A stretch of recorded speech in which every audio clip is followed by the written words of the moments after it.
Aujourd'hui, c'est la journée mondiale pour la fin de la pêche. Alors, on a eu envie de vous parler de la souffrance des poissons victimes de la pêche et de l'aquaculture. Eh mais revenez! C'est dingue, à chaque fois qu'on parle poisson, tout le monde se barre.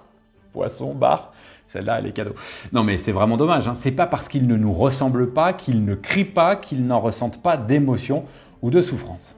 On est de plus en plus nombreux à renoncer à la viande rouge, pour des raisons éthiques, environnementales, de santé, et tant mieux, mais combien d'entre nous se reportent sur la consommation de poissons?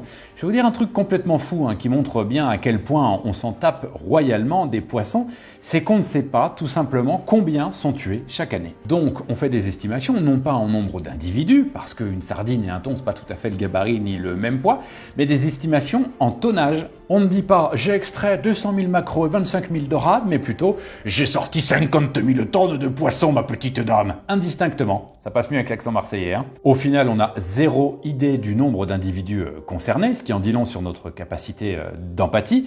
On sait juste que c'est énorme. L214 estime que 94% des animaux tués pour la consommation humaine sont aquatiques. Alors si je peux vous donner un conseil en cette journée mondiale pour la fin de la pêche, c'est de réduire, voire de stopper votre consommation.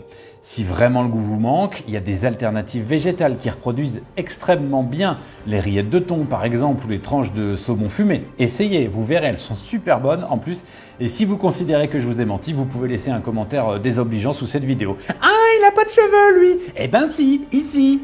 Et je vous ai pas parlé des animaux aquatiques non ciblés qui se retrouvent piégés dans les filets et donc meurent pour rien. On pense évidemment aux dauphins, mais ils ne sont pas les seuls. Les dauphins qui sont pour les marins ce que le chien est à l'homme. Eh bien, ils leur rendent bien, dis donc. Bref, en cette journée spéciale, laissons tranquilles les habitants des mers et des océans. Ils ont suffisamment à gérer déjà entre le réchauffement de l'eau, les bateaux géants et plus globalement le trafic maritime, la destruction des fonds marins, le bruit, la pollution et notamment la pollution plastique, tout ça causé par l'homme. En faisant un geste pour eux, vous faites un geste pour vous et pour l'avenir de tous, alors merci. Ah, et juste avant de se quitter et avant d'oublier, je vous conseille vraiment d'écouter le podcast Comme un poisson dans l'eau qui est excellent. À bientôt.